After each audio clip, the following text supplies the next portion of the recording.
messieurs, bonsoir. Édition spéciale sur un livre qui secoue la République au Sénégal.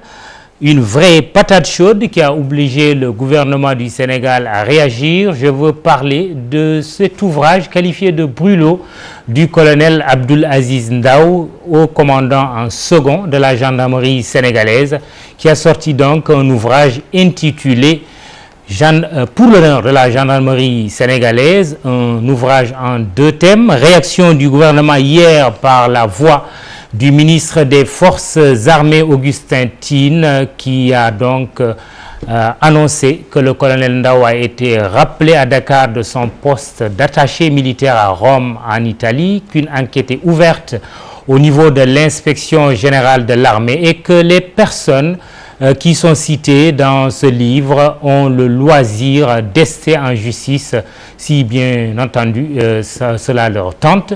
Nous donc recevons sur ce plateau Babacar Gaye à ma gauche, porte-parole du PDS. Bonsoir Babacar. Bonsoir Mamadou. Et merci d'accepter notre invitation. Colonel Alioune Ndiaye, bonsoir. Bonsoir Mamadou. Colonel à la retraite de la police sénégalaise. Et puis à ma droite, Birahim Seck du Forum Civil, bonsoir. Bonsoir Mamadou. Mahmoudou Wan, directeur de publication du journal Enquête. Votre journal a publié en premier les bonnes feuilles de cet ouvrage. Bonsoir Mahmoudou. Bonsoir Mamadou. Et enfin, Barkaba, directeur de TFM Info. Bonsoir Barka. Bonsoir Mamadou. Alors, première question, mais avant d'aller plus loin, nous l'avons appris tout à l'heure à la radio, le décès de Bertrand Diamacoune du MFDC, et nous allons justement beaucoup parler de la Casamance ce soir puisque le colonel Ndao a beaucoup évoqué ce conflit vieux de plus de 30 ans maintenant. Babacar Gaye, votre parti, le PDS, a été aux affaires. Justement, une bonne partie de cet ouvrage, les faits qui ont été relatés, ont eu lieu pendant votre gouvernance, celle du président de la République, Maître Abdoulaye Wade. Il y a quelques jours, un de vos responsables, Modou Diagne Fada, interrogé, a dit que le PDS va réagir en temps opportun. Qu'est-ce que vous dites ce soir? Bien, je voudrais donc saluer les téléspectateurs qui nous suivent et saluer aussi tous mes amis que je retrouve autour de ce plateau. Dire exactement comme peut-être l'a dit Fada, en tant que membre du comité de notre parti, que si c'est nécessaire, le Parti démocratique sénégalais se prononcera sur cette question. Au demeurant, aujourd'hui, je pense... Vous avez l'opportunité de le faire ce soir. Je ne pense pas que je sois là pour représenter le PDS autour de ce plateau, parce que le débat est un débat sociétal. Il concerne le Sénégal, il ne concerne pas les partis politiques uniquement. Sinon, j'aurais peut-être en face de moi d'autres éléments de politique. Ici, je vois que ce sont des Sénégalais qui sont intéressés par ce qui se passe. C'est à ce titre que je me prononcerai. Je ne voudrais pas aussi représenter le Parti démocratique sénégalais. J'espère que ce n'est pas son procès qui sera fait. Et à ce titre-là, j'aimerais bien que les questions qui me seront posées concernent le livre de Abdoul Aziz Ndao pour que j'apporte l'éclairage de l'acteur politique que je suis, que celui qui a été aussi à côté du chef de l'État en tant que directeur de cabinet, et bizarrement, qui est arrivé au palais quand Ndao quittait donc ses fonctions de commandant le même soir du 18 juin 2007. C'est à ce titre seulement que je voudrais participer à ce débat et apporter l'éclairage qu'il faut. Alors, Mahmoud Wan, votre journal Enquête a publié les bonnes feuilles de ce livre et tous les jours, depuis presque une dizaine de jours, il y a un extrait qui est publié par la presse sénégalaise. Le colonel Ndao, comment pourrait-on le qualifier? Un homme qu'il faut prendre au sérieux, un plaisantin? Sûrement pas un plaisantin. Je pense que c'est... merci d'abord de nous permettre de nous exprimer sur un sujet qui intéresse l'opinion sénégalaise, parce que depuis quelque temps, quand même, comme vous l'avez vous-même relevé, le sujet occupe l'actualité. Alors, le colonel Ndao, je pense que tout le mérite quand même doit déjà lui revenir, parce que je ne sais pas si on doit parler de mérite, entre guillemets, le débat il est ouvert, mais en tout cas c'est lui qui a écrit le livre. C'est un ouvrage de plus de 400 pages et nous n'avons fait que publier en fait les bonnes feuilles Donc je ne vais pas me permettre, m'autoriser en tout cas de tirer toute la couverture de mon côté. Je pense qu'il y a beaucoup d'éléments dans le livre, on y reviendra sans doute, intéressants, des faits qui sont soulevés et qui sont, je pense, assez graves et qui méritent une réflexion plus approfondie sur même la nécessité peut-être de réformer certaines choses. Alors sans doute qu'on aura l'occasion d'aborder ces sujets-là, mais bon, en guise d'introduction, moi je ne vais pas m'autoriser de dire que c'est nous. Il faut quand même avoir la modestie de dire qu'il y a quelqu'un qui a publié son livre. Alors le seul mérite qui nous revient sans doute, c'est d'avoir été peut-être les premiers à disposer de l'ouvrage. Il s'est adressé à nous. Ouais. Bon, ça c'est peut-être lié à des raisons peut-être subjectives, de confiance, ou je ne sais pas, mais il est venu vers nous. Bon. Mais quand certains disent qu'en fait c'est un homme frustré, qui exprime en fait sa frustration, est-ce que c'est seulement cela qu'il faudrait retenir de sa démarche consistant à publier cet ouvrage? Je ne pense pas que ce soit la seule raison. Je pense la personnalité du colonel Ndao, elle est intéressante parce que c'est quelqu'un qui depuis près de 50 ans porte la tenue. Ça c'est important. Il est à quelques mois de la retraite, il a presque 60 ans, mais rendez-vous compte que depuis 12 ans et quelques, depuis 12 ans et demi, il porte la tenue parce qu'il a fait le Britannique militaire et après il a enchaîné, il a fait la formation à l'école d'officier de gendarmerie et après il a occupé plusieurs postes de commandement et dont le poste le plus élevé d'ailleurs a été celui de commandant en second. De la gendarmerie nationale, de haut commandant en second. Et ce poste-là, il est extrêmement important parce que pour ceux qui, en tout cas, qui connaissent comment ça fonctionne dans la gendarmerie, c'est pratiquement l'aile active où c'est le commandement en vérité. Et donc, on peut dire que quelque part, cet homme-là, il a commandé quand même la gendarmerie. Et cela donne je pense, du poids, en tout cas, à ses écrits, parce que c'est quand même le numéro 2 de la gendarmerie qui était le second direct du général, qui fait ces révélations. Et donc, je crois qu'on n'a pas le droit simplement de dire que bon, c'est des paroles de quelqu'un qui a voulu être général, qui ne l'est pas devenu. Et donc, c'est des paroles de quelqu'un de frustré. Je pense que cela transcende la simple frustration. Je pense qu'il y a de la frustration, mais au-delà de la frustration, il y a autre chose, peut-être peut-être qu'on reviendra en profondeur sur ça. Tout à fait. Alors, Birahim Seck du Forum Civil, votre organisation lutte pour la transparence, combat donc tout ce qui est corruption, prévarication, concussion. Comment le Forum Civil a accueilli ce livre du colonel Ndao? Oui, à l'instar de mes prédécesseurs, permettez-moi également de saluer tous les téléspectateurs qui nous regardent aujourd'hui. Je pense que le Forum Civil n'est pas du tout surpris, parce que qui suit un peu la trajectoire du Forum Civil depuis des années a eu à publier des rapports sur l'indice de perception de la corruption, mais également sur les baromètres de la corruption au niveau des différentes administrations de l'État, au niveau de la police, au niveau des partis politiques, au niveau également de différents secteurs de l'administration. Et souvent, on l'a toujours dit, faites attention quand le Forum Civil dit indice de perception de la corruption. Ça veut dire que dans tel secteur, il y a de la corruption. Maintenant, est-ce qu'il y a possibilité pour les personnes qui sont à l'intérieur de ce secteur de pouvoir divulguer les différents éléments de corruption qu'on constate dans ces différentes administrations? Je pense qu'aujourd'hui, c'est à quoi on assiste à travers le livre qui a été produit par le colonel Ndao, qui du reste quand même mérite d'être félicité pour son courage et également pour sa responsabilité. Parce que ce n'est pas une personne quelconque, comme on le dit au niveau de l'armée, mais également c'est une personne qui a su agir au temps opportun, au moment où on parle souvent de transparence, parce qu'il y a la question souvent de l'obligation de réserve qui est soulevée au niveau de l'espace public, mais également au niveau de l'État. Maintenant, il faudra poser la question de savoir quelle est la valeur de l'obligation de réserve face aux principes qui sont dégagés par la Constitution, surtout le préambule de la Constitution qui pose le principe de la transparence et de la bonne gouvernance. Quelle est également la valeur de l'obligation de réserve face également aux différents textes qui sont produits au niveau de l'espace communautaire comme l'UEMOA. Parce qu'aujourd'hui, vous n'êtes pas sans savoir que l'UEMOA a sécrété un code de transparence dans la gestion des finances publiques et que ce code également a été transposé en décembre 2012 au Sénégal, par le Sénégal à travers sa législation. Donc aujourd'hui, je pense que M. Ndao a du mérite Maintenant, il ne faut simplement pas se limiter à l'aspect comportemental, c'est-à-dire est-ce qu'il est frustré, est-ce qu'il a fait également parce qu'il voulait être général. Je pense qu'il faut aller au fond des choses.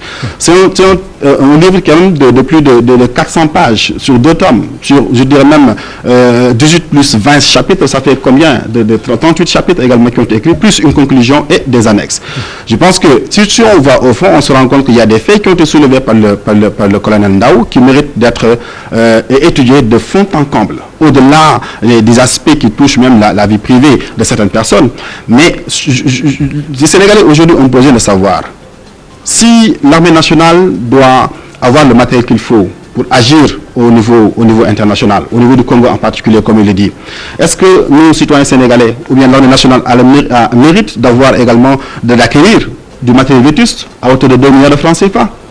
Est-ce qu'au moment où on parlait de Barça et de Bassac, où il y avait des Sénégalais qui mouraient également au niveau en haute mer, où il y avait des difficultés financières pour l'État du Sénégal, un pays comme l'Espagne vient accompagner le Sénégal dans le cadre de Frontex, qu'on puisse disposer également de l'argent, et qu'on se rend compte qu'il y a des chèques qui sont détournés au niveau de l'armée. Est-ce que les Sénégalais n'ont pas besoin de savoir la vérité ici? Est-ce qu'également, au nom de l'obligation de réserve, M. Ndao devait quand même se taire à travers des actes de torture, à travers également des actes de meurtre qu'on a encourus dans l'affaire également Omar Lamine Badji, mais également dans l'affaire Abba Diédhiou, toujours Omar Lamine Badji. Je pense que c'est des faits qui sont là, je pense qu'il faut que les Sénégalais et les hommes politiques de façon globale, parce qu'on parle de grande muette, mais est-ce que depuis quelques années, et c'est la grande muette, on les a permis également de s'exprimer au niveau des élections nationales, l'élection présidentielle et les élections législatives. Est-ce que maintenant c'est la grande miette? Donc je pense que ce livre doit être analysé de façon froide, à tête reposée, et non simplement de jeter l'eau du bain sans pourtant également lui permettre également de se défendre. Parce que l'État du Sénégal dit le ton qui est utilisé aujourd'hui par les différents ministres, que ce soit les ministres porte-parole du gouvernement, que ce soit également les ministres des forces armées, c'est un ton menaçant. On va en parler tout à l'heure. Barkaba, vous en tant que journaliste, comment vous avez accueilli cet ouvrage du colonel Aziz Ndao? J'ai fait exprès de terminer avec le colonel Alioune Ndiaye. Absolument, merci Mamoudou. J'ai lu cet ouvrage avec un sentiment mitigé et partagé. Le livre contient des pistes de réflexion très intéressantes, ça c'est incontestable. Jette une lumière crue sur certaines pratiques qu'on pourrait qualifier a priori de mafieuses, mais aussi le livre révèle énormément de faiblesses.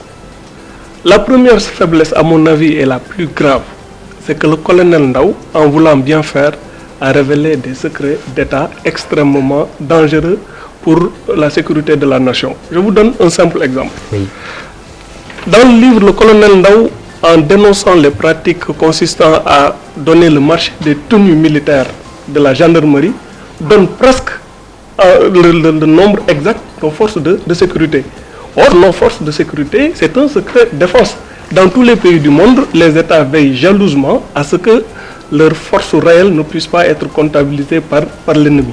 Or, le colonel se répand, il donne le nombre exact de tenues, de commandes, etc. Pour quelqu'un qui a été haut commandant de la gendarmerie, ça me semble une faute lourde, extrêmement grave. Le ministre de la Défense l'avait fait justement devant l'Assemblée nationale. Et vous avez vu avait ahuri tout le monde. Il y avait eu une première. C'était une première et c'était très grave et les gens l'avaient condamné. Ça, c'est une première faiblesse. La deuxième faiblesse, le colonel Ndao donne même les secrets de militaires extrêmement graves comme dans les services de renseignement, comment les gens opèrent en Casamance, alors qu'en Casamance on sait que c'est une zone très sensible. Il se permet même de donner le nom de code d'un commissaire de police qui est là-bas sous couverture. Ça peut s'assimiler à de la haute trahison, parce que c'est des gens qui sont encore en exercice. Je ne parle pas de l'inégalance qui consiste, quels que soient les comptes qu'on peut régler avec certains officiers, à donner le nom d'officiers de la gendarmerie qui sont identifiables dans le livre, à donner leur nom, à parler de leur vie privée, à donner le nom de leur épouse. Moi, je pense que le colonel Ndao, même s'il a permis à la presse de manière légitime de s'interroger sur certaines pratiques au sein des forces armées, a quand même commis des maladresses inqualifiables en voulant montrer qu'il est un homme brillant, en voulant montrer qu'il est à la base de beaucoup de choses. Le colonel Ndao a fait preuve de manque de retenue et c'est plus grave qu'une obligation de réserve. Moi j'assimilerais ça à une faute inqualifiable de la part d'un officier sénégalais. Ok, alors, colonel Ndiaye de la police, je disais que j'ai fait exprès de terminer ce premier tour de table avec vous. Colonel Ndao, un homme à prendre au sérieux. Ce qu'il a dit, les gens l'ont pendant très longtemps dénoncé, la corruption par exemple au sein de nos forces de défense. Il a commis une faute, il a révélé des secrets d'État. Vous qui êtes un homme de tenue, même si aujourd'hui vous êtes à la retraite, qu'est-ce que vous pensez de la démarche du colonel consistant à écrire pour dénoncer des pratiques mafieuses au sein de la gendarmerie? Je vous remercie Mamadou. Je salue vos téléspectateurs et les honorables invités qui sont autour de cette table-là. La question que vous me posez me donne l'occasion tout de suite, parce que vous nous avez également permis de voir pour la première fois le livre en question. Ah oui, c'est la première fois que oui, c'est la première fois que je vois le livre, moi. On ne va pas bouder notre plaisir. Voilà. Si ce n'est pas interdit, parce qu'à ce que je sache, la vente n'est pas encore officiellement interdite. Voilà le livre, le fameux livre. Voilà, donc je dis un livre, une richesse à tout point de vue. Hein. On en tire des enseignements. Comme Barka l'a dit, il y a des enseignements à tirer là-dedans. Dans le mauvais sens. Le colonel Ndao, j'ai eu l'occasion de le connaître. Pas trop, parce que nous avons fait un séjour d'une vingtaine ou moins de 30 jours ensemble à l'académie du FBI. Je le connais, c'est pas un plaisantin. C'est un homme sérieux, c'est un homme qui s'engage. Mais un homme sérieux qui s'engage ne veut pas dire qu'il ne connaît pas de faute. Ne veut pas dire qu'il est à l'abri de la faute, surtout de la faute disciplinaire. Dans ce cas-ci, j'ai dit tout de suite qu'il est coupable d'une faute disciplinaire. Au-delà de l'obligation de réserve. Il le reconnaît. Oui, il le reconnaît d'ailleurs. Au-delà même de l'obligation de réserve. Il y a l'exercice de la liberté d'expression qui connaît une restriction très grande au niveau des forces de défense et de sécurité. Vous ne pouvez prendre la parole publiquement que pour l'exercice du service. Vous n'avez pas le droit de prendre la parole, en fait, de vous exprimer librement, du moins publiquement, soit par écrit, par la parole ou par tout ce que vous voulez, par tous les moyens que vous voulez. Il l'a fait sans l'autorisation de sa hiérarchie, pour s'exprimer sur les questions qui concernent l'exercice de la profession. Il faut impérativement l'autorisation de la hiérarchie. Donc, de ce point de vue-là, il a commis une faute. Et quand on commet une faute, on doit être sanctionné. La faute disciplinaire n'a rien à voir avec la faute pénale. Parce que souvent, la faute pénale, d'ailleurs, il n'y a pas de nomenclature qui vous dit, voilà, telle faute, quels sont les éléments qui la constituent. La faute, souvent, elle est laissée à l'appréciation de l'autorité, du chef. Quand, par exemple, on vous parle de faute disciplinaire, d'indiscipline notoire, par exemple. Dans ce cas d'espèce, la faute, elle est qualifiable. Parce qu'on sait qu'il n'a pas observé son devoir de retenue d'abord, et son devoir, du moins s'il n'a pas observé l'obligation de réserve qui s'applique à lui, qui s'applique à tous les éléments, d'abord à tous les agents de l'État. Ça, il faut le dire, ce n'est pas seulement aux éléments des forces de défense et de sécurité. Ça, c'est à tous les fonctionnaires de l'État qui ont cette obligation de réserve qui se pense sur eux. Maintenant, à plus forte raison, pour ceux qui travaillent sur des questions très sensibles que constitue la défense, que constitue la sécurité. Maintenant, dans ce problème-là, il y a la forme, il y a le fond. Absolument. Moi, je ne parlerai pas du fond. Venons-en au fond. Voilà, je ne parlerai pas moi personnellement du fond, parce que d'abord, comme je vous ai dit, je n'ai pas lu le livre. Deuxièmement, il y a beaucoup de faits qui sont rapportés par les journaux et qui datent de plus de 20 ans. Même si ces faits étaient avérés, c'est frappé de la prescription. Pourquoi attendre aujourd'hui pour le dire? Quel intérêt ça peut avoir? Mais est-ce que ce n'est pas dans le sillage du commissaire Cheikhouna Keita, que vous connaissez très bien, directeur de l'OCRTIS, qui a eu, lui aussi, à faire des révélations dans un rapport en disant qu'il y avait du trafic de la drogue au sein de la police? Si le colonel Ndao n'avait pas écrit un livre, parce que je sais écrire un livre, ça prend du temps. S'il n'avait pas écrit un livre, j'aurais dit qu'il a suivi l'exemple du commissaire Cheikhouna Keita. Mais comme c'est un livre, il a dû donc commencer bien avant. Le commissaire Keita, je le connais très bien pour avoir été son subordonné, avoir travaillé sous son autorité. Pendant longtemps, je le connais parfaitement. Je ne suis pas d'accord avec sa façon de faire. J'ai condamné sa façon de faire. Et il a été sanctionné, effectivement, disciplinairement, s'entend. N'est-ce pas? Parce qu'on ne peut pas, au nom de la discipline, parce que la discipline constitue la force principale des armées. Si cette discipline-là est bafouée, si cette discipline-là n'est pas respectée, il n'y a plus de force, il n'y a plus d'armée. Sinon, on assiste à une armée mexicaine, comme on dit, tout le monde est chef. Ou bien tout le monde est subordonné, parce que, justement, s'il n'y a pas de chef, qui exécute les ordres? Qui exécute les ordres? Pensez-vous qu'un soldat qui n'a pas confiance, qui n'a plus confiance en ses chefs, qui n'a plus confiance en un officier, parce qu'il pense que celui-là détourne l'argent pour ses propres besoins, pensez-vous que ce soldat-là acceptera d'aller devant pour braver la mort? Non, il ne va pas l'accepter.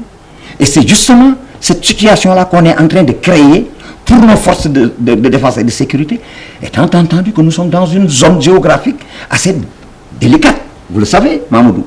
Nous sommes entourés de pays à problème et nous avons jusqu'ici résisté par une stabilité sociale, une stabilité politique. Il ne faut pas qu'aujourd'hui, des gens qui sortent de l'ombre sous prétexte qu'ils ont des problèmes ou des comptes à régler avec Jean ou avec Paul, parce que dans ce livre-là, je dis encore, je ne peux pas trop en parler, mais les quelques bribes qui sont sortis et que j'ai retenus font croire que, en fait, Aziz Ndao a, en tout cas, voulu régler un compte. Ça me rappelle un autre capitaine de gendarmerie française qui avait fait la même chose, Paul Baril, il s'appelle, qui avait écrit un livre dans lequel il a sorti des secrets extraordinaires, allant même jusqu'à dire comment est-ce que la gendarmerie française a court-circuité des planques que la police avait posées contre des terroristes, n'est-ce pas, et autres, et qui a abouti à des morts d'hommes, allant jusqu'à dire comment est-ce que lui, il s'est entêté pour amener des gendarmes, parce que lui, il était le chef du GIGN, du groupe antiterroriste. Donc, dans des trucs d'entraînement, il a causé la mort de beaucoup de gendarmes par son entêtement. Et il met ça sous le compte de sabotage par Jean ou par Paul. Il a fini par être radié d'ailleurs. Très bien. Babacar Gaye. Alors, à la page 16 de cet ouvrage, dans l'avant-propos, un officier engagé, le colonel Ndao dit ceci. Ce livre a deux buts. Participer à la construction nationale en étant témoin de l'histoire dans les forces armées de mon pays, mais aussi dénoncer des réseaux mafieux et quelques conduites qui sont en train de détruire et détruiront l'idéal militaire. Mais c'est des buts très nobles. Pourquoi aujourd'hui la réaction des autorités devrait être constituée tout simplement à prendre des sanctions disciplinaires à l'encontre de lui et de lui tout seul? Bon, Mamoudou, vous me permettrez, avant de répondre à cette question, de peut-être donner mon point de vue sur le livre et peut-être la personnalité de l'homme Ndao. Je pense que la question qui m'a été posée concernait donc mon parti. J'ai fait vite de clarifier donc les raisons de ma participation à ce débat. Il est évident qu'effectivement, dans son subconscient, le colonel Ndao, que tout le monde dépeint comme étant un officier brillant, qui a été major partout, du Britannique militaire jusqu'à l'école de guerre, je pense que c'est quelqu'un que je trouve étant un tout petit peu narcissiste, parce que dans tout le bouquin, il se donne le beau rôle, hein, en tout. Même pour porter des beaux habits, il le fait mieux que les autres officiers. Et sa femme fait la cuisine mieux que les autres épouses.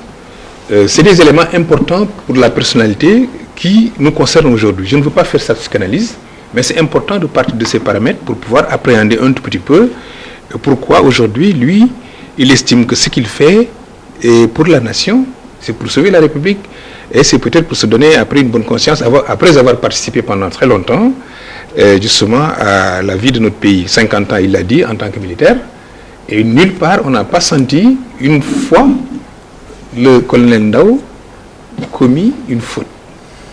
C'est parfait. On dirait que c'est un dieu sur terre.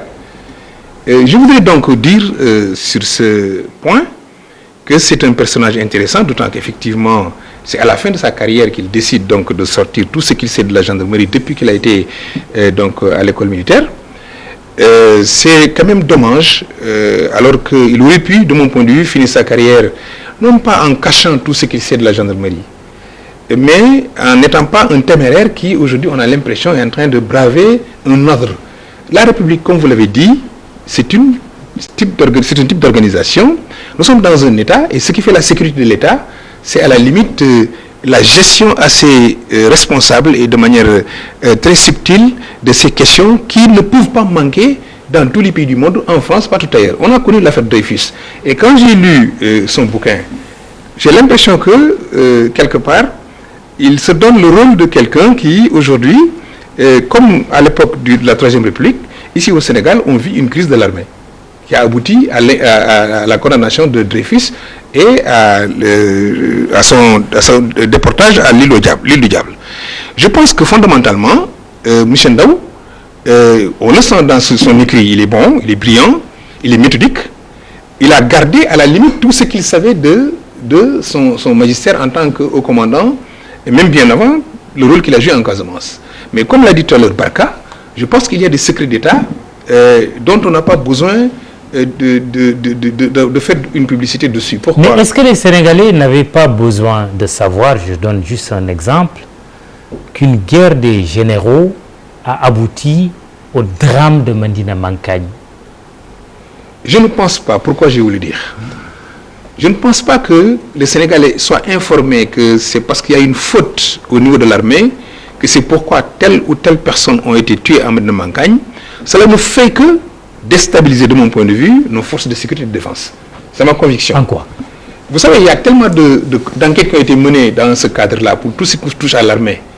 Les informations existent, les résultats, les conclusions des enquêtes existent, mais c'est géré de manière très, très, très discrète. Pourquoi?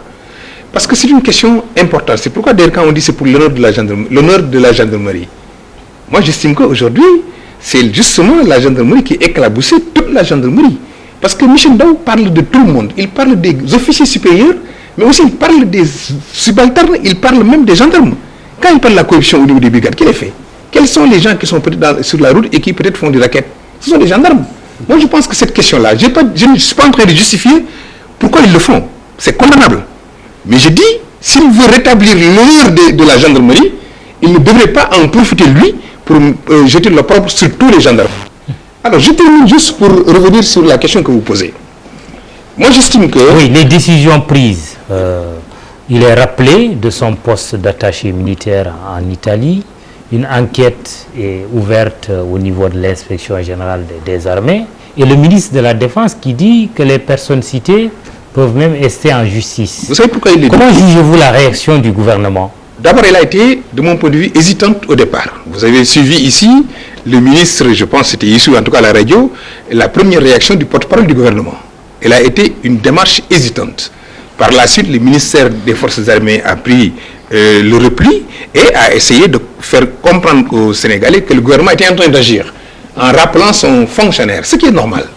Il peut prendre une décision conservatoire, une décision administrative concernant un fonctionnaire, même s'il n'y a que des soupçons de faute. Ça, c'est du pouvoir discrétionnaire de celui qui nomme aux emplois civils et militaires. Par contre, en termes d'obligation de réserve, en termes de devoir de réserve et en termes de faute, il faut être très prudent. Pourquoi? Il il n'existe nulle part dans aucune législation où il est codifié que tel fait, un manquement de l'obligation de réserve, de devoir de réserve, est une faute, je veux dire, est condamnable ou justiciable devant le tribunal. Non. On peut considérer que vous avez cette obligation parce qu'il y a ce qu'on appelle la liberté d'expression qui est au-dessus de l'obligation de réserve et du devoir de réserve qui ne sont que des principes. Ça aussi, il faut que les gens s'entendent. Le Conseil d'État français a sorti pas mal d'arrêts sur ces questions-là. Et concernant des militaires, s'il vous plaît. Ouais. Donc, d'ailleurs, cette affaire que le colonel Alinga... Il y a encore plus récent. Ouais. Donc, pour vous dire que sur cette question, il faut qu'on soit prudent. Ouais.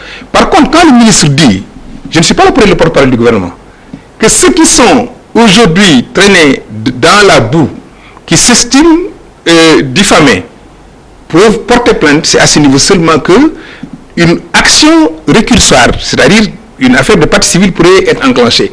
Mais aujourd'hui, si on n'a pas commis une faute condamnée par une loi, le procureur ne peut absolument rien faire contre lui. Par contre, les faits qui ont été révélés peuvent faire l'objet d'ouverture d'informations, justement pour que l'opinion sache ou pour que ces choses-là soient tirées au clair. J'ai vu mon petit frère sourire. Je ne suis pas quelqu'un qui est là pour que nous messions passion perte à profit, ce qui a été dit, si tant est que cela a été prouvé. Je suis pour la transparence. J'aimerais bien que tout ce qui touche à cette affaire et qui fait l'objet de malversation, de comportement mafieux, soit tiré au clair et que les gens soient sanctionnés. Par contre, sur la Fendao, il faut qu'on soit très très prudent. Birahim Seck, est-ce que vous êtes satisfait de la réaction du gouvernement sur cette affaire, qui s'est pour le moment, en tout cas, limité à rappeler le colonel Abdelaziz Ndao, même si une enquête est ouverte au niveau de l'inspection générale de l'armée? Oui, Mahmoud, je suis vraiment rassuré par les propos de mon grand frère Babacar Gaye. C'est son attachement au principe de transparence. C'est rassurant quand même. Mais permettez-moi un peu de revenir sur une notion qui a été soulevée tout à l'heure par mon ami Barka, sur la notion de secret d'État. Je pense qu'il faut faire très très attention. C'est-à-dire, on ne peut pas simplement soulever une notion sans pourtant regarder même le texte qui organise même une violation éventuelle d'une notion de secret d'État. Je pense que depuis quelque temps on parle, mais il y a peu de personnes qui ont eu à ouvrir un peu le code pénal sénégalais pour voir un peu le livre 3 à son article 57 alinéa 4 pour voir exactement quels sont les qualificatifs d'infraction susceptibles de qualifier de violation du secret d'État ou bien même d'insubordination, de trahison ou bien de rébellion, etc., etc.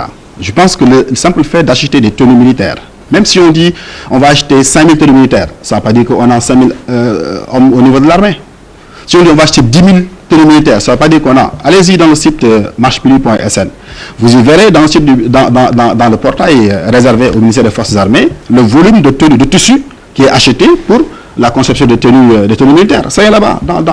Ce qui est révélé ici par le colonel Ndao, ce n'est pas l'aspect tenue qui est important, mais c'est le surplus de 50 millions qui a servi à enrichir un proche du président, tel qu'il a décrit dans l'ouvrage. Une dame du nom de Awa Gueye. Madame Bousso, je pense. Belle dame voilà, exactement.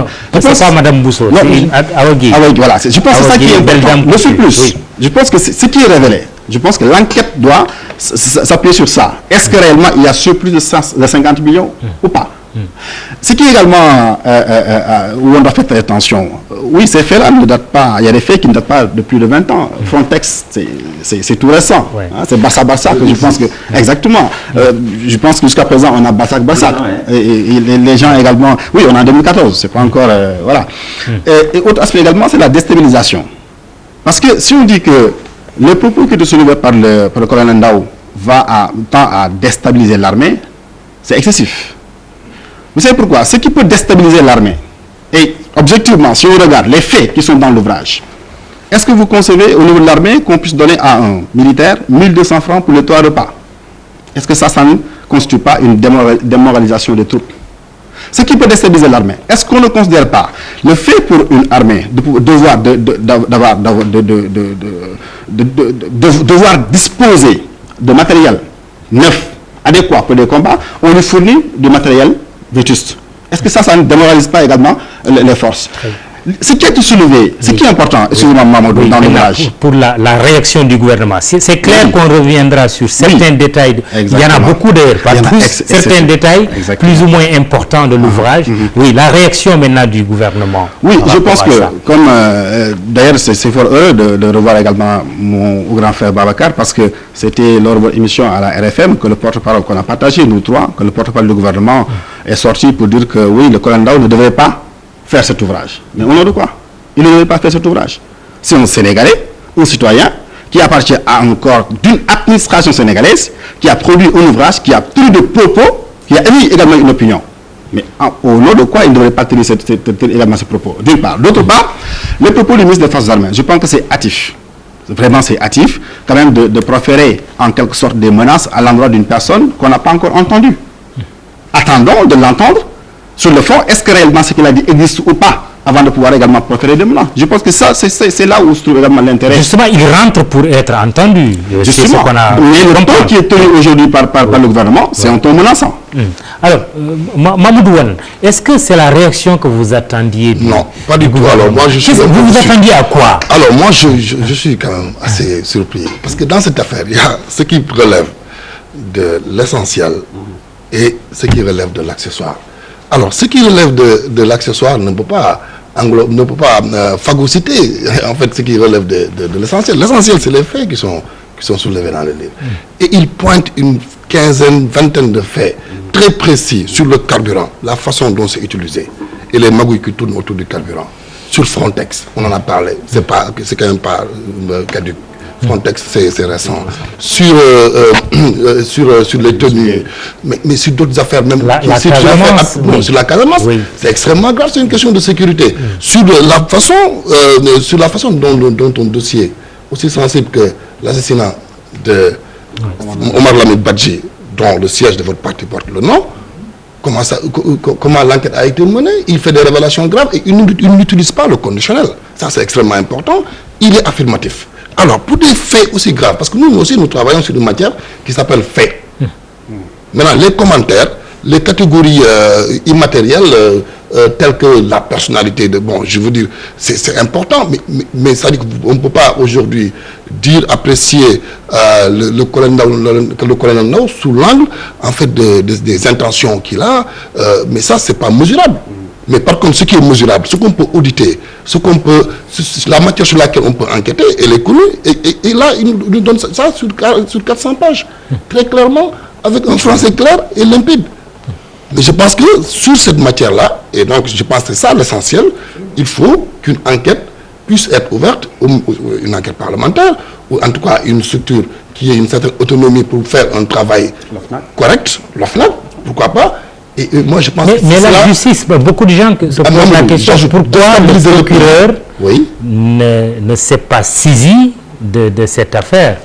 Oui, mais pour moi, déstabiliser le pays, c'est essayer de mettre en avant le simple fait que l'obligation de réserve ou le secret défense, et puis ces catégories-là sont assez subjectives. Et moi, je ne vois pas, franchement, qu'est-ce qu'il y a d'obligation de défense dans le fait de dénoncer une magouille autour du carburant, une magouille autour, je ne sais pas moi, de véhicules, d'achat de véhicules, et il cite des noms, il dit que telle personne est venue me voir, il m'a proposé tant. Et il cite d'autres noms, il dit que telle personne qui a hérité du marché est partie voir, moi je lis tout le livre, il est parti voir telle autre personne qui est aujourd'hui, qui est colonel dans la gendarmerie, qui occupait tel poste, et il lui a proposé telle somme, cette personne me l'a confirmé. Mais ça, c'est quoi ça? Mais qu'est-ce que vous voulez qu'on fasse avec des informations comme ça? Moi, je pense que le bon en avant qu'il faut faire, c'est justement d'éclairer la lanterne des citoyens sur cette affaire-là. Et démoraliser le moral de la troupe. Moi, je suis désolé, je dois être d'accord avec le commissaire. Ce n'est pas de donner ce n'est pas en tapant sur le colonel qu'on va redonner le moral aux soldats. Hein. Ça, il ne faut pas vous faire d'illusions, commissaire. C'est au contraire en essayant de protéger certaines pratiques, en tout cas de mettre un voile sur certaines pratiques, qu'on peut avoir l'effet que vous décrivez. Moi, je pense que le soldat, aujourd'hui qui se bat en Casamance, il a la même dignité que vous et moi. C'est un citoyen comme vous et moi et il est investi des mêmes pouvoirs. Et d'ailleurs aujourd'hui il participe au vote. Donc voilà, donc c'est quelqu'un qu'il faut protéger. Et c'est protéger l'armée, c'est donner des moyens, c'est renforcer les troupes au niveau des champs de combat pour leur permettre au moins de pouvoir risquer leur vie, de se dire que je risque ma vie, mais si je suis handicapé, si je perds une jambe, l'État du Sénégal, mon État, mon pays, ma nation, va sortir cet argent-là pour prendre en charge ma famille, pour me mettre une sorte de prothèse pour que je puisse marcher. C'est cela je pense que la problématique fondamentale qui est posée, c'est cela. Non pas de dire que cette personne-là, elle est trop imbue de ça. Il parle que de lui-même, il est narcissique. Le narcissisme, c'est pas une catégorie factuelle sur laquelle nous pouvons travailler. C'est une catégorie subjective. On ne peut pas psychanalyser, renvoyer tout ça à Freud mais c'est quoi, qu'est-ce qu'on va faire? On va convoquer Jung, les psychanalystes pour dire que cette personne-là, il parle de cette façon parce qu'il a eu telle frustration dans l'enfance. Non, on travaille sur la matière fait qui nous est donnée par un livre et qui est là sur 400 pages et sur lequel on discute aujourd'hui. Très bien. Alors, Barkaba, à la suite de la déclaration du ministre des Forces armées hier, il y a des gens qui sont interrogés en disant mais et le général Fall, haut commandant de la gendarmerie, qui a été cité à plusieurs reprises par le colonel, je donne le marché des tenues par exemple, sur la crise casamançaise avec des enveloppes qui auraient circulé, qui est accusé même d'être de connivence avec les rebelles. Est-ce que le général Fall ne devrait pas également répondre de toutes ces accusations? Certainement. Juste avant de répondre à cette question, vous me permettrez d'insister lourdement sur une chose par rapport à la méthode et à la démarche choisie par le colonel Ndao. Et mon ami Birahim a parlé des textes. Personne ne pourra enlever que le colonel Ndao, sur le plan disciplinaire, a commis une faute. Il est le premier lui-même à le reconnaître. Il est sous les drapeaux, il n'a pas encore démissionné de l'armée, il n'avait pas le droit d'écrire un livre à plus forte raison de révéler ce qui peut s'apparenter à un secret défense. Ça, ce sont des faits têtus, puisque Birahim parle de faits et mon ami Wan aussi parle de faits. Les faits sont là, c'est des faits têtus. Sur ce plan-là, il faut être clair. Et en comparaison, le colonel Ndao n'est pas le seul officier qui a eu à occuper des fonctions sensibles et éminentes. Je vais vous citer le cas du général Mamadou Niang. Mamadou Niang a occupé des fonctions éminentes. Il a été le patron des services secrets militaires du Sénégal. Il a été ministre de l'Intérieur. Il a été ambassadeur à Bissau. Il a sorti un livre extrêmement utile pour la compréhension de beaucoup de choses, mais son honneur d'officier et son professionnalisme ont fait que son livre n'est pas un Bruno. Il est accessible, on peut le trouver à la bibliothèque et dans toutes les bonnes librairies, mais il ne me semble pas qu'il y ait eu des polémiques. Et Dieu sait que le général Niang, comme beaucoup d'autres officiers qui ont eu à gérer des dossiers très sensibles pour le pays, avait des choses à révéler. C'est là où il y a un problème avec la démarche du colonel Ndao. Pour en revenir à votre question concernant le général qui est mis en cause, le général Abdoulaye Fall, c'est une question très délicate. Il a été gravement mis en cause, effectivement, par quelqu'un qui a été son second. Peut-être que l'attitude la plus éclairée de la part des gouvernants serait, sans pour autant l'accuser de quoi que ce soit, de le rappeler, ne serait-ce que pour une bonne raison. Le général Fall aujourd'hui occupe une fonction diplomatique dans un pays de l'Union européenne, au Portugal notamment. Absolument. Il me semble que le général, s'il va dans des cérémonies en Portugal, il a déjà été donné en pâture. Les gens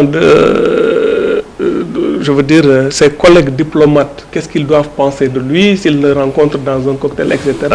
Sans pour autant lui reprocher quoi que ce soit, je pense qu'il serait mieux de le rappeler lui aussi de le rappeler sans l'accuser de quoi que ce soit, en lui garantissant la présomption d'innocence, le rappeler parce que, comme lui-même a eu à le dire, ou certains proches de ses proches ont eu à le dire, le mal est déjà fait.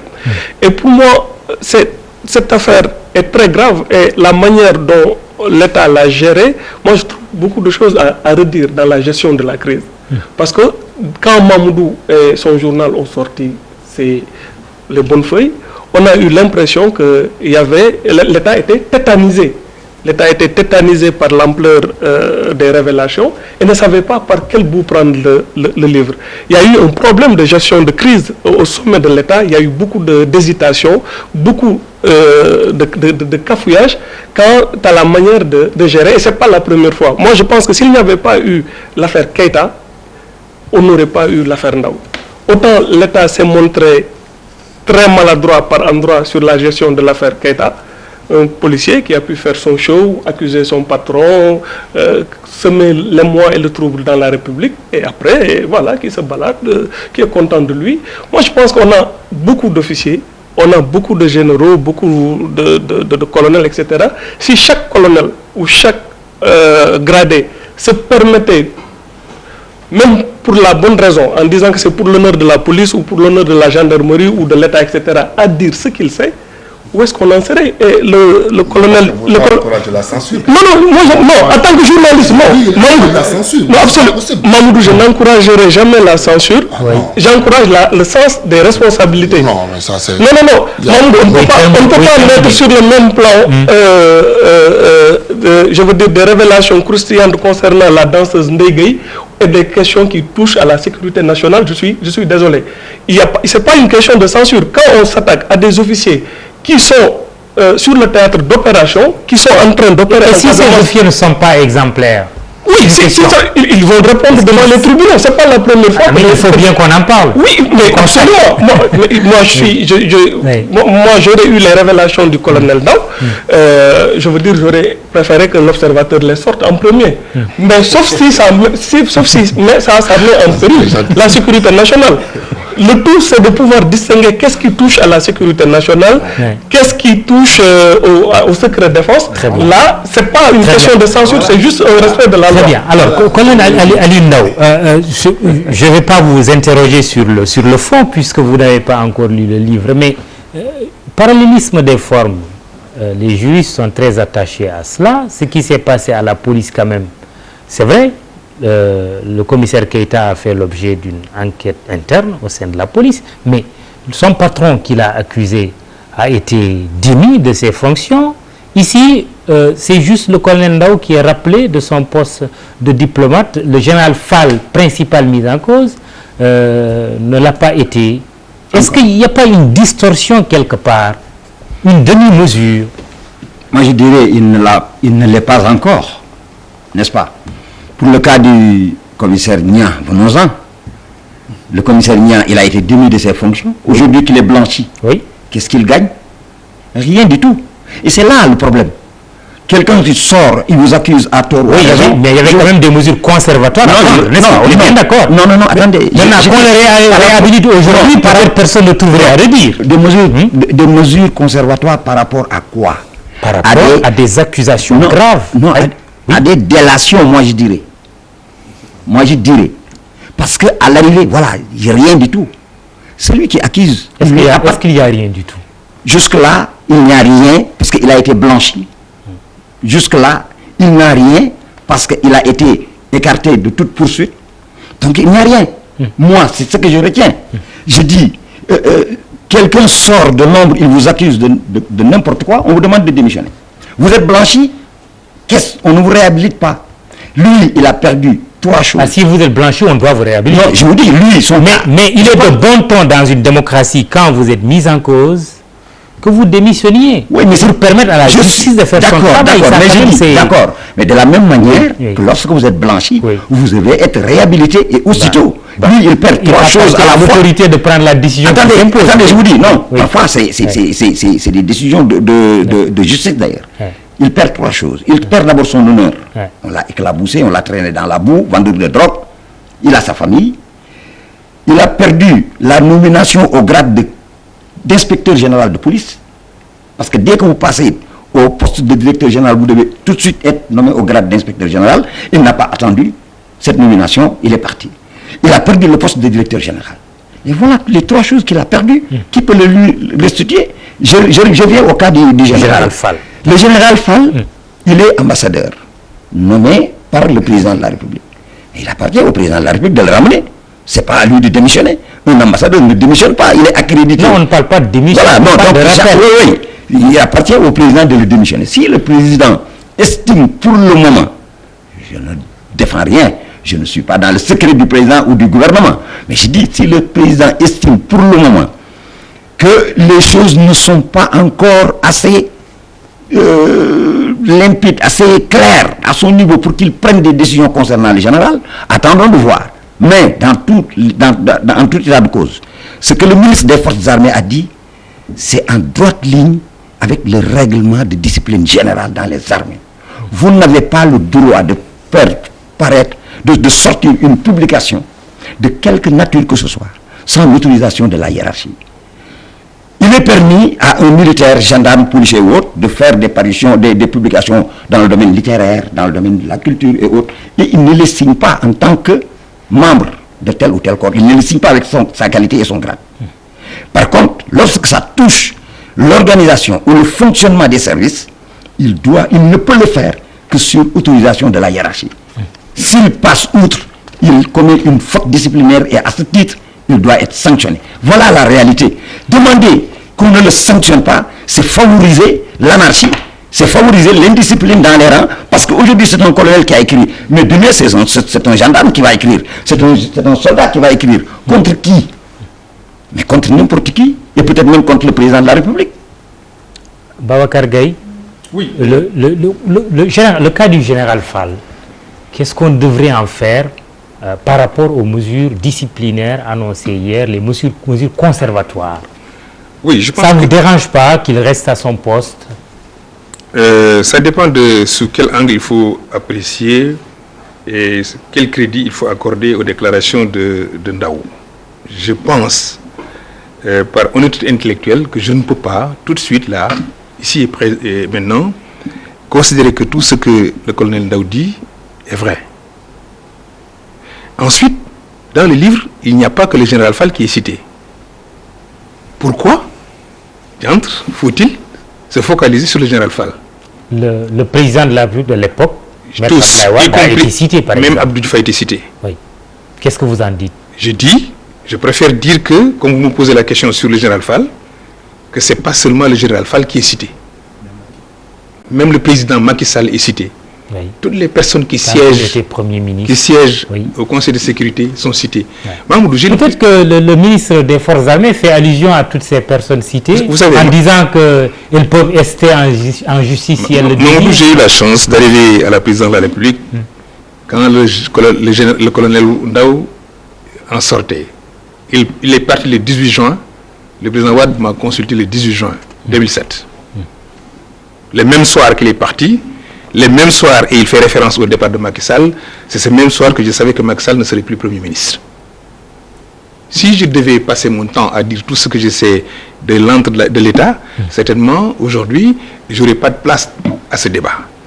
Je voudrais dire, contrairement à ce que pense mon frère Mahmoudou, je ne suis pas là à me focaliser uniquement sur la personnalité de l'homme ou de l'écrivain. Non, c'était la question, c'était le niveau de nos débats. C'était l'étape de nos débats qui faisait qu'il fallait qu'on parlât de qui était Ndao, de la perception que nous avions de ce qu'il a fait. Nous ne sommes pas allés au fond des choses, nous ne sommes pas allés pour éplucher les cas qui ont été cités dans le livre de Ndao. C'est pourquoi je voudrais simplement, moi aussi, par méthode, et ça je pense que je l'ai dit sous le contrôle de Barca, je lui ai même suggéré d'identifier les points autour desquels nous aurons ce débat. Parce que le livre d'abord il est grand, 500 pages, il y a beaucoup de choses qui ont été dites dans ce livre. Il y a des choses qui concernent personnellement et uniquement Michel Ndao et peut-être les soirées qu'il a passées à Paris avec ses amis. Le reste concerne peut-être des questions de l'État. Pourquoi j'allais me poser des questions par rapport à votre titre? Vous avez dit, ici, pour l'honneur de la République. Je ne suis pas sûr que ce soit une affaire de la République. En mettant un point d'interrogation. Et même, on aurait pu mettre l'État. Justement, vous pouvez répondre à la question. J'y arrive. On aurait pu mettre pour l'honneur de l'État ou pour la sauvegarde de l'État. Pourquoi je le dis? Il y a eu des crises dans les armées avant la naissance de la République. Et ça concernait les forces de sécurité et de défense. La divulgation de secrets professionnels, la divulgation de secrets d'État. Je ne suis pas dans l'amalgame en disant tout ce qu'il dit secret d'État. Non. Il y a des choses qui concernent sa personne. Il y a des choses qui concernent ses collaborateurs. Il y a des choses qui concernent la vie de la nation. Il y a des choses qui concernent les armées. Il y a des choses qui concernent forcément le secret de défense. Parce que quand on parle de la méthode dont on a abordé la question de Mme Mancagne et comment on a traité, on traite les rebelles, j'estime que c'est des secrets de défense. Je ne connais pas exactement comment on l'a estampillé. Est-ce que c'est secret exclusivité Sénégal? Est-ce que c'est secret d'État? Je ne le sais pas. En tout état de cause, la faute elle est commise. Quelle est la faute qu'il a commise? Ce n'est pas le fait d'avoir divulgué ou pas des secrets. C'est le fait de rompre à une obligation de réserve en tant que fonctionnaire. Ne serait-ce que ça, l'État du Sénégal... Mais vous n'êtes pas sensible à ce qu'il dit quand lui-même, qui a été sanctionné parce qu'accusé de plein de choses. Il dit, on m'a accusé d'avoir détourné 2 milliards de nos pauvres francs dans des marchés nébuleux. On m'a accusé d'avoir voulu isoler le général, il parle du général Fall, et de manquer de loyauté envers mon chef et la gendarmerie. On m'a accusé d'avoir fait du népotisme en donnant des marchés militaires à mon épouse et à ma sœur. On m'a accusé d'intempérance, d'enrichissement illicite, d'adultère. Et il dit plus loin, depuis tout avancement, toute décoration m'ont été refusées par le gouvernement de la République et la gêne que je constitue pour tous les ministres des forces armées semble donner à la longue raison à ceux qui ont décidé de m'anéantir. Vous savez, il faut écouter quand même ce monsieur. Mais on l'a écouté. Il a été sanctionné sur la base d'accusations. Est-ce que pour autant... Pourquoi aujourd'hui ces accusations doivent laisser tout le monde indifférent? Non, ça ne laisse personne indifférent. Mamoudou l'a dit. Tout le Sénégal ne vit que de ce brûlot. Non, au-delà des paroles, on parle des actes. Non, Mamoudou, oui. Je pense que fondamentalement, non, je dis du Sénégal. Ouais. La République, c'est une autre concept. Pour moi, la République, c'est une autre signification. Nous ne sommes pas à ce niveau, nous sommes au niveau de l'État. Ce n'est pas une affaire de République, c'est une affaire d'État. Les ruptures ne sont pas au niveau de la République, les ruptures sont opérées au niveau de l'État. C'est quoi? C'est une certaine stabilité, une certaine notion que nous partageons, une certaine façon de faire, une certaine organisation, une certaine méthodologie. Aujourd'hui, Ndaou, pour autant qu'il a été, comme vous le dites, accusé de pas mal de mots, est-ce que pour autant il est coupable? Si lui-même il pense qu'il n'est pas coupable, dans son livre, parce qu'on l'a accusé... Et il a été sanctionné. Il a été sanctionné sur la base, il a été relevé simplement sur la base de manque de confiance d'abord de son patron. Il y a celui qui nomme aux emplois civils militaires, qui est le président de la République, qui nomme à tout emploi et qui estime à l'époque que Michel Ndaou ne pouvait plus être le commandant en second et qu'il l'a démis de ses fonctions pour l'affecter ailleurs. Après le briefing du haut commandement. Et c'est tout à fait normal. Il n'existe pas, encore une fois, il n'existe pas une nomination qui ne fasse l'objet d'un briefing préalable de votre supérieur. Non, je termine. Oui. Il y a une question importante que vous voulez éluder. Oui. Et je pense que c'est capital. Si vous regardez bien dans le livre de Ndaou, au-delà des personnes qui sont dépeintes comme étant des mauvais, il y a des personnes qui sont dépeintes comme étant des bons. Il y a des bons et des mauvais. Oui. Et c'est très profond. Si vous analysez bien dans sa démarche, on a l'impression... Donc il ne fait pas que de la délation. C'est pas évident que ce qu'il dit... Il reconnaît qu'il y a des gens qui sont méritants. Je ne parle pas de ça. Mamoudou, je ne parle pas de ça. Je parle du manichéisme. On a l'impression dans le bouquin de Ndaou, et ça je le dis en tant qu'intellectuel, j'ai eu le temps de lire le livre, je suis à la page, je pense, 120, le tome 2. Parce que je le lis. Je ne suis pas sur les bonnes feuilles. Je lis le bouquin. Je suis surpris que quelque part le gouvernement qui a le plus souffert des révélations de Ndaou, c'est le gouvernement Abdoulaye Wade. Et dans ce gouvernement Abdoulaye Wade, toutes les personnes qui peut-être n'étaient pas autour d'Abdoulaye Wade, qui pouvaient influer sur la nomination de tel ou de tel, ont le beau rôle. C'est ce que je constate. Je connais tous les personnages qui ont été dépeints dans ce livre.